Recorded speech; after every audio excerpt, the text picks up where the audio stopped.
بما انك داخل تفرج في هذا الفيديو الا والموتور ديالك واقف على الفيدونج، باغي تاخد الزيت ما عرفتيش اين نوع يصلح للماكينه ديالك، حاير ما عارفش كيفاش تفرق بين زيت بكاليتي زوينه وزيت عاديه باش ما تخرجش على الماكينه ديالك، خليك معايا في هذا الفيديو. غادي نهضروا على اي معلومه كتعلق بالزيت باش تعرف تختار راسك الزيت اللي تصلح لك بلا ما تدوخ راسك ما حتى شي حاجه. خوتي السلام عليكم، معكم الرعيدار. اليوم غادي نهضروا على الزيت ديال الفيدونج وغادي نشرحوا الدور والخصائص والانواع ديالها. كمل معايا الفيديو حتى التالي باش ما يبقاش عندك مشكل فاش تبغي تختار الزيت اللي تناسب موتورك. وفي التالي ديال الفيديو غادي نخلي لكم نصائح واعره بزاف بزاف بزاف حرات تعرف تختار الزيت اللي تصلح لك وبالك مهني. نتشوفوا مورا الانترو. بيس اوت. Audio Jungle.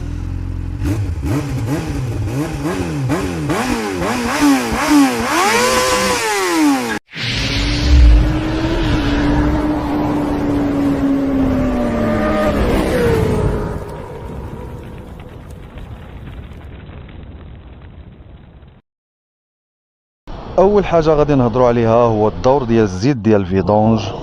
الزيت كتلعب دور كبير في تخفيف الاحتكاك اللي كيوقع بين البياس ميكانيك وسط الماكينه ديالك باش ما يتاكلوش ويدوموا اكثر، وفي نفس الوقت الزيت كتعاون بنسبه 10% في تبريد الماكينه.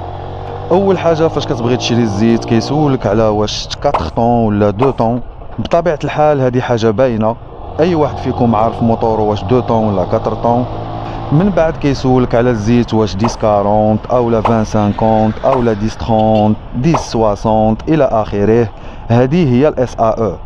كلشي غادي يقول لي وشنو كتعني. الاس ا او هي معيار ديال الزيت المحرك كيتعلق بدرجه سيوله الزيت او الختوريه ديالها عند درجه حراره معينه. بطبيعه الحال درجه الحراره اللي غادي ديماري فيها موتورك. ايوا كيفاش هادشي هذا؟ ناخذ مثال ديال زيت 10-40. 10 دبليو كتعني درجة الختورية ديال الزيت في الجو بارد، ال40 كتعني درجة الختورية ديال الزيت في الجو سخون. يعني الرقم اللي على اليسار كل ما كان صغير كل ما كانت الزيت خفيفة ومزيانة لموتورك في الجو البارد، واكثرية فاش تجي ديماري موتورك الصباح حيت الاكثرية كيتشكى من هذا المشكل في البرد.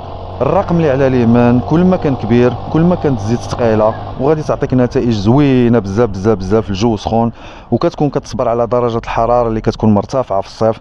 اكثريه الا كان عندك موتور كبير او كتحرك موتورك في الصيف بزاف غادي تحافظ لك على البياس ميكانيك وما تخافش من الموتور كيتكولا نهائيا. هذا الشيء هذا ما تدوخش به راسك، انا غادي نعطيك حل ساهل بزاف بزاف بزاف باش تختار الاس ا او اللي مزيانه ليك وانت مغمض عينيك. فاش يكون الجو بارد ركز على الرقم اللي على اليسار يكون صغير، كل ما كان صغير كل ما كان مزيان. وفاش يكون الجو سخون ركز على الرقم اللي على اليمين، كل ما كان كبير كل ما كان مزيان. واللي مازال عنده الكتاب اللي كيخرج مع الموتور من لا ميزون يقراه، تما كتلقى الاس ا او اللي كتنصح به الشركه المصنعه. واخا بطبيعه الحال انا عارف الاكثريه ما تسوقش لهذا الكتاب. انا غادي نخلي لكم هذا الطابلو اللي غادي تلقى فيه كل اس ا او ومجال درجه الحراره اللي كيناسبو. سكرينيوه وخليوه عندكم. اون فوا تبغي تاخذ الزيت غادي تشوف فيه درجه الحراره اللي عندك ديال الجو ديالك وغادي تقارنها مع الاس ا او اللي مناسب لك، وسير شري داك الاس ا او وانت عينيك مغمضين. خرجنا في الروينه، خرجنا في الروينه، خصنا نديرو الحل بيدينا. لا لا لا لا لا صعبتها انا على راسي، ولكن ندير لها عاوتاني الحل من هنا ومن هنا. ندخلو في وسط المعمعانة نشوفو شنو واقع. قول نط قاعد صاحبنا. طلعت الصفارة. حاجة وحدة أخرى خصك تعرف هو أنه في السوق كاينين 3 الأنواع ديال الزيت. كاين المينيرال، السيمي سانتيتيك، السانتيتيك.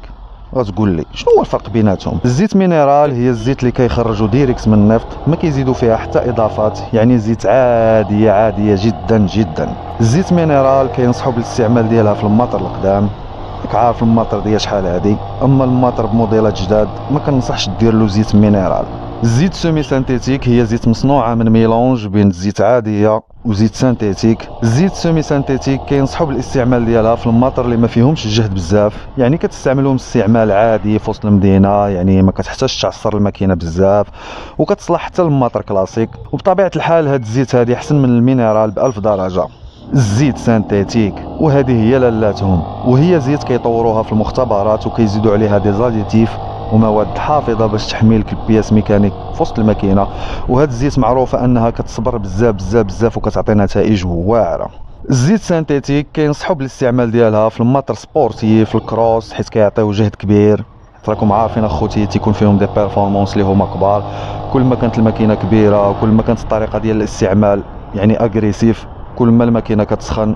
وكل ما كانت الماكينه كتسخن يعني خصك زيت اللي غتكون معالجه بطريقه زوينه باش تحافظ لك على البياس وتصبر لك على دوك لي كونديسيون ديال الاستعمال اللي غتستعملو نتايا. واهم حاجه اللي خصك تعرف الا بغيتي تفرق ما بين لي كاليتي ديال الزيت في السوق، واش الكاليتي ناقصه ولا مزيانه، وهي الا بي اي. كل ما طلع الحرف اللي كيكون مور حرف اس، كل ما تتكون الكاليتي ديال الزيت زايده وفيها مواد حافظه اللي غادي تحافظ لك على لي بياس ميكانيك وسط الماكينه. داكشي علاش كتلقى في السوق الاثمنه ديال الزيت مختلفه. هادشي هذا مزيان تعرفوه باش ما تنصبش عليك اولا تقولب فاش تبغي تشري زيت يبيعوا لك زيت ناقصه بثمن زيت مزيانه. رد البال لهاد القضيه ديال لا بي اي مزيان، وانت غادي تعرف القوالب ديال الزيت اللي كاينين في السوق. المهم خلاصه القول، الا بغيتي تهلا في الماكينه ديالك خذ زيت سانتيتيك ويكون الاب اي ديالها طالع، ورد البال الاس ا او اللي خصك تاخذ واللي خصو يكون مناسب لدرجه الحراره ديال المحيط ديالك. ما تفوتش الكيلومتراج اللي كتنصح به الشركه المصنعه ديال الزيت، ومره قيس مستوى الزيت لا تمشي تستهلكها الماكينه وانت ما تكونش رد البال. واللي بغى ندير فيديو على كيفاش كندير الفيدونج يخلي لي كومونتير لتحت باش تعرف كيفاش كندير الفيدونج للموتور ديالي. خوتي وصلنا للتالي ديال لا فيديو، نتمنى تكونوا استفدتوا، واللي عنده اي سؤال يخليه لي لتحت في لي كومونتير.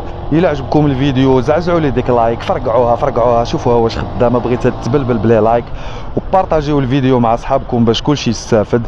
نتشوفوا في الفيديو الجاي. بيس اوت.